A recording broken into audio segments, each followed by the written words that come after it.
After the recent bombing attacks in Boston, the media immediately began speculating about possible ties to terrorist organizations like Al-Qaeda.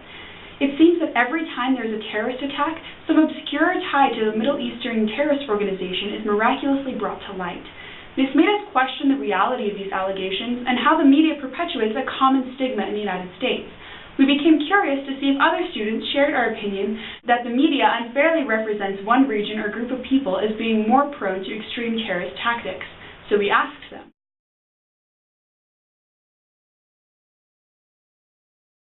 Many people, like Arabs or like, but more than a kind of people, I think about political interests and.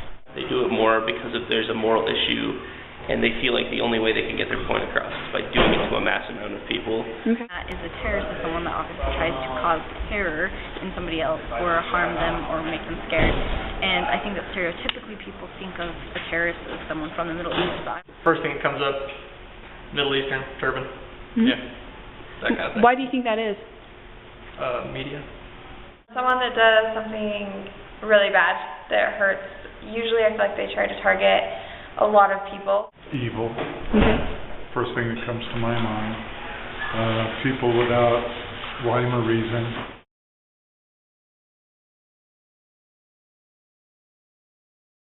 Yeah, I think everyone does though, not just the media. Yeah. And what region do you think is most unfairly represented? The Middle East. If you look into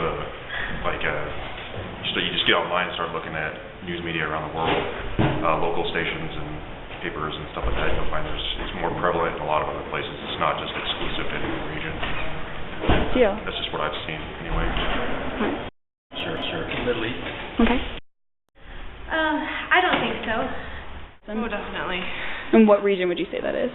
Or group? Middle East. Okay. Yeah. What group or region do you think that would be? Islam. Okay. No. Okay. Yeah, Middle East. Okay. They are prone to represent terrorists as that particular region or that particular group. I can see their rationale in that a good portion of terrorists do come from that region of the world, but I don't think it has anything to do with race or background. I think it's more the culture that exists there. Okay, when you say that region, like, what do you mean? The Middle East. Okay. Surprisingly, while most of the people we talked to shared our opinion that the media disproportionately reports an attacks by Islamic extremists over any other radical group, we are glad to observe that most of them did not immediately associate a terrorist with Islam or the Middle East. While this is a positive thing, we still believe that more discussion needs to take place about the Middle East and Islam in general, because as reported by the Pew Research Center in August of 2010, more than 38% of Americans have an overall negative opinion of Islam, and 35% believe that Islam promotes violence more than any other religion. This negative view is partially due to the focus of the media. While news stories tend to construe all terrorist attacks as originating with some Al-Qaeda or Middle Eastern tie, the FBI reports differently. According to the research database, from 1980 to 2005, there have been more terrorist attacks by Jewish extremists than by Islamic extremists. 7% of all attacks to 6%.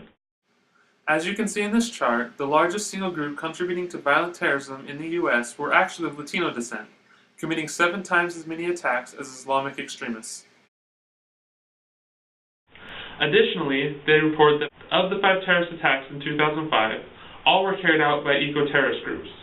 While Islamic extremists are still part of the threat to the United States, blowing their involvement out of proportion is not going to help the situation, and is in fact detrimental to our society as a whole.